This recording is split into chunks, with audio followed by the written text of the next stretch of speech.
છો પછી સૌ પહેલા શું કરો છો?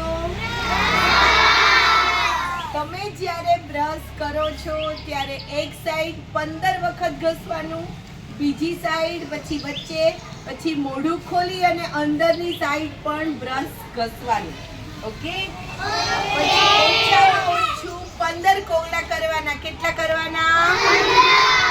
15 કોગળા કરી અને પછી શું કરવાનું? ફૂલ ઉતારવાનું.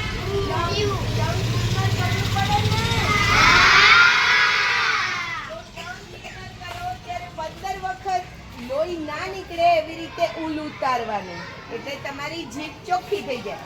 ફરીથી 15 કોગળા કરવાના. કેટલા? એટલે તમારું બ્રશ એકદમ પરફેક્ટ ક્લીન થઈ જાય. રેડી? બ્રશ પછી શું કરવાનું? નહાવાનું ને? તો નાતી વખતે પહેલા આખા શરીરે સરસ સાબુ દઈ દેવાનું, પછી ડૂચો હોય ને એ ડૂચાથી સરસ શરીરને ઘસવાનું અને પછી પાણીથી એકદમ સરસ શરીરને ચોખ્ખું કરવાનું. તમારા under body part, under arms બધું પ્રોપર રીતે ઘસીને ક્લીન કરવાનું, એટલે કોઈ સ્વેટની બેડ સ્મેલ આવે નહીં. પછી બીજું, તમારે અઠવાડિયામાં ઓછામાં ઓછું 2 વખત હેર વોશ કરવા પડે. કેટલી વખત? જો આપણે કોઈ નાના છીએ?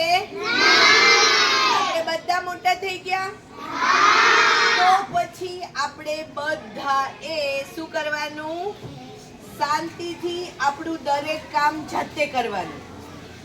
નાઈને બહાર નીકળો એટલે યુનિફોર્મ જાતે આખો પહેરવાનો, પણ પ્રોપર પહેરવાનો.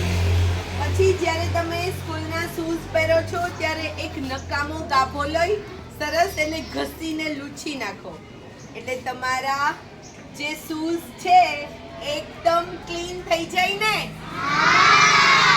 એ મમ્મીને કરવાનું, આપણું કામ આપણે જાતે કરવાનું. મમ્મીને હેરાન કરવાના.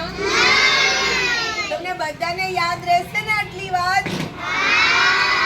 પછી બીજી વાત, સ્કૂલ અત્યારે સ્ટાર્ટ થઈ છે પણ હજી થોડી ગરમી પણ છે ને, એટલે ઘરે જાઓ એટલે સૌ પહેલા તમારે શું કરવાનું? બાથિંગ કરવાનું. શું?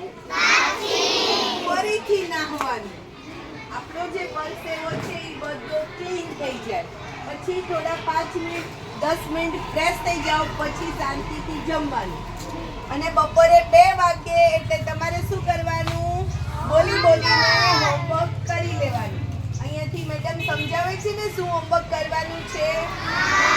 તો પછી જાતે કરવાનું ને? પ્રોમિસ? આમાંથી જે ગુડ બોય છે એ ક્લેપિંગ કરો તો.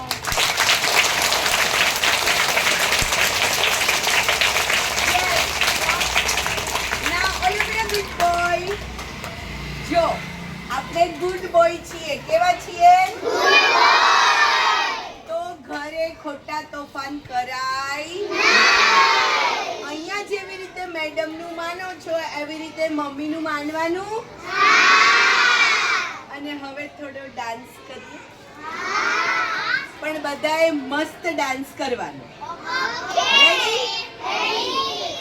Please stand up.